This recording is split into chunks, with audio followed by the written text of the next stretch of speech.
Alright, hi, I'm Evan. I think this is homework 8 or something. 7. Homework 7. We're off by a week. It's okay, you're just ahead of the game. Yeah. So for this question, we're looking at this particle, this state of stress, right? Yeah, state of stress. And we're trying to find an angle. The principal angle. Yes.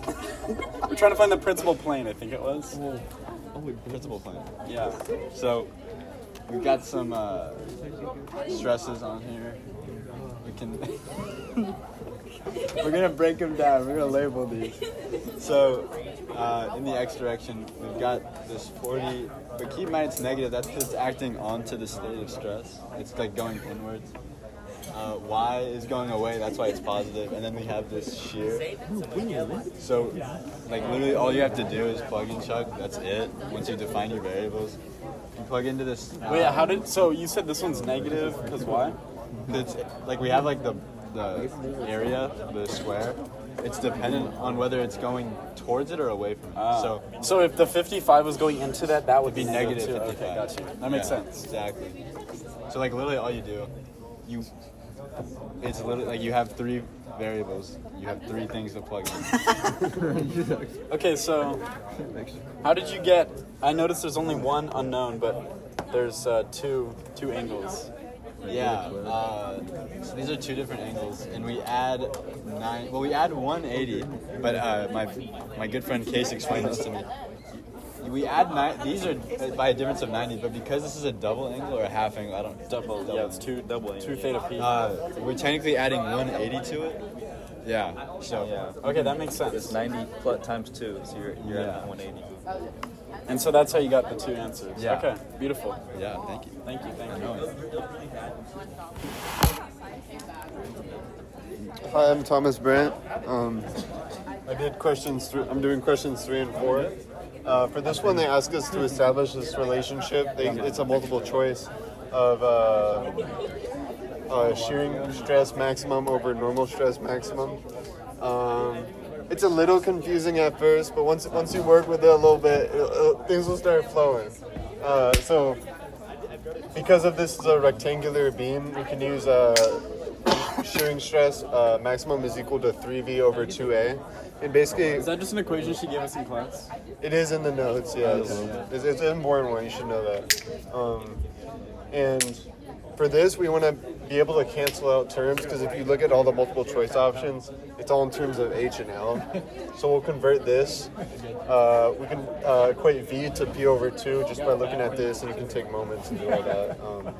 But eventually that will simplify to 3P over 4BH. And then for normal stress maximum, it's going to be maximum moment times radius. Hi, so if you're watching this far, you can see that this is a different angle. As a group, me, Evan, Andrew, and Case recorded a video together with all of our parts, and then what do we normally do it with? Case left the library, he's gone and off campus, but now we realize the file corrupted. And so we tried to recover the corrupted file, and all I could recover was the first 3 minutes and 15 seconds. So that's what was pieced that together at the beginning. So I'm going to finish my part, and then Andrew will do his, and also explain Case's part, which he wrote on the board, which we did do together. So Case fully did the video, we recorded it, and then for some reason it corrupted 3 minutes in. Thomas spent an hour trying to fix it. So we got some of it back, but we would have re-recorded had Case been here, but so Case is not here, but he was a part of this video. Here we can show. You can see his handwriting is also different. Yeah. So this is his handwriting in red. So he did this. He recorded it or whatever. So I'll just explain his part for the discussion. But yeah. I hope you can still give him credit, because he definitely earned it. So we'll include him in the group and whatever. And then really quick, my part gets cut off in that video, so I'll just finish that. So basically we should have gone far enough to establish the ratio, which was for part 3, which will get this equation, shear stress over normal stress maximums is equal to H over 2L. Now we're going to use that formula. Sorry, it might be hard to see from here. The library will close in 30 minutes. Floors 1 and 2 I'm so will sorry. close in 15 We're using minutes. that Please formula begin to pack up to your then belongings solve and for exit these the areas height now. and the On base. floors 4 through 8, the elevators So and lights will for be height, turned we off can in just 20 plug in minutes as the part of knowns that we're closing given process. into this Please equation and begin to isolate pack for up your h. belongings and check out any And lighting then for materials shearing now. stress, All library we're going to users use the must shearing exit the stress building by maximum closing equation time. that we established If you up are here looking that for a involves late-night the study variables space, b and Price h Center East and is p open 24 and l. hours, and the Sun God And then Lounge and the plug open in for desk all are our open knowns, until 2 including our a.m. h that Monday we through just solved Thursday. for, and Thank you and have a isolate nice for b, evening. and then we solve for b. That's about it. Very good. I'm going to get one more announcement. The library will close in 30 minutes. Floors 1 and 2 I'm will so close sorry. in 15 minutes. Please begin to pack up your belongings and exit these areas now. On floors 4 through 8, the elevators and lights will be turned off in 20 minutes as part of the closing process. Please begin to pack up your belongings and check out any library materials now. All library users must exit the building by closing time. If you are looking for a late-night study space, Price Center East is open 24 hours, and the Sun God Lounge and the open desk are open until 2 a.m. Monday through Thursday. Thank you and have a nice evening. Okay, so looking at number 1, we're asked to find the maximum shear stress. So we're given these applied forces on a beam. I'm not going to go over how to solve for the reaction forces. I feel like we've done that a million times. That's not even covered in this class. That's all statics. But you're going to end up getting that AY is 11 kips. So we can go ahead and plug that in for a cutting right here. So we're going to cut at this dashed line, which is given as N, which is 8, I think this was inches from the left-hand side. And we'll find the reaction force is going to be 11. So that V is, we're going to go ahead and be using this equation, the VQ over IT. So our V now is going to be 11. So we're going to go ahead and piece this together one at a time. Excuse me. So then we can go ahead and find our moment of inertia. That's going to be of the whole cross-section. It's important to note that some of these characteristics are going to apply to the whole cross-section, while some of them are going to apply to like half of it, or like above the neutral axis versus below the neutral axis. So the moment of inertia applies to the full thing. So with that given moment of inertia, we have, you can see here, it's just a big square minus a little square. Pretty straightforward. We're going to put that in here. We have our 11. Now we can go ahead and calculate Q. This is probably one of the harder portions of this. So we know Q is equal to y bar A prime. What that means, so y bar is going to be your distance, your centroid of A prime from the neutral axis.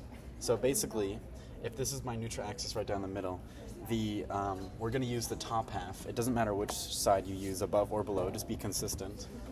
So now we're going to find the centroid of the top half and then find the distance from that to the neutral axis. So that's going to give us 1.32. You can see we just did a simple centroid calculation here using the sigma local centroid times area over sigma area. We're going to get that 1.32. And then we can go ahead and calculate the area of the shaded region, which is the region above the normal axis, or excuse me, the neutral axis, and we'll get 3.5. Go ahead and plug that in and shove that into our equation for Q. And then our thickness is just going to be 1.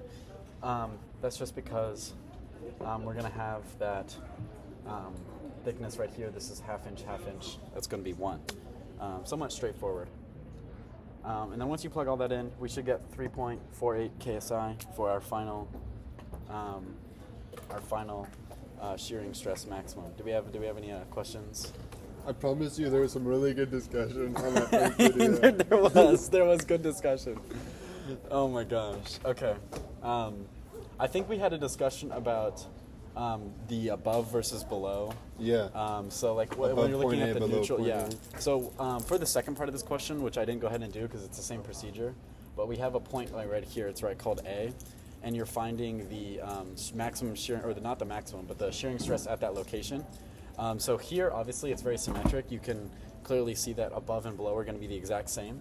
But if we go ahead and take reference with that point A, it still is actually going to be the same. And this is a case where it's actually going to matter which one you go ahead and end up choosing. Because if you use above, the centroid is quite easy to calculate. It's just a rectangle, so you can just kind of look at that and do it in your head. Versus below, you've got another funky U shape. So that's important to note for reference for the future. And another thing was thickness. So yeah, I wasn't 100% sure. This is how it was explained to me, though. The thickness is just these two portions added together. So the neutral axis goes through this line right here. So it's the thickness at the port that you're looking at. So we have half inch plus half inch.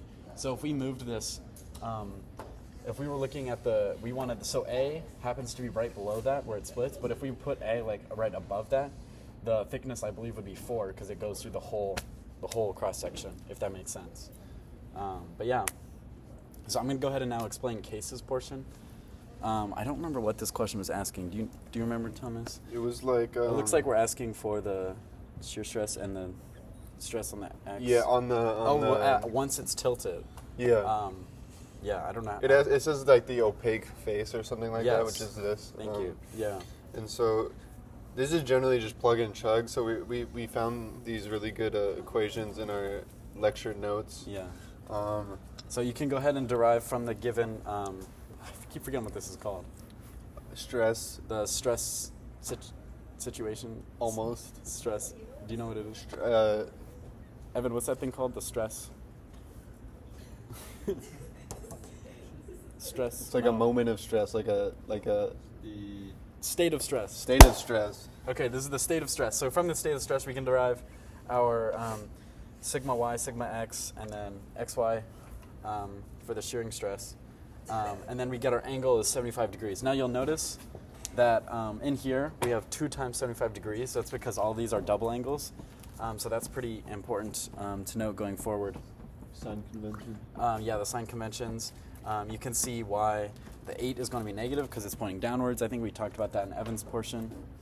And then everything else is pretty plug and chug. We just kind of plug in and then we'll get 2 answers right here. So it's using these 2 equations that are found in the notes. Something important to note also that the stress in the x and the y are actually the same equation, which is just something to note and I guess be aware of. So they might try to trick you with that. But yes, so I think that about wraps it up if we don't have any other questions. Oh yeah. Thank you for watching. I'm sorry about that. And we tried the best we could to get back the old footage, but Yeah, Thomas spent like an hour working on that. But yeah, very unfortunate. So the videos will be stitched now. I mean, I guess you already know that by the time you're watching this, but like, hopefully this is the end of it and it all works.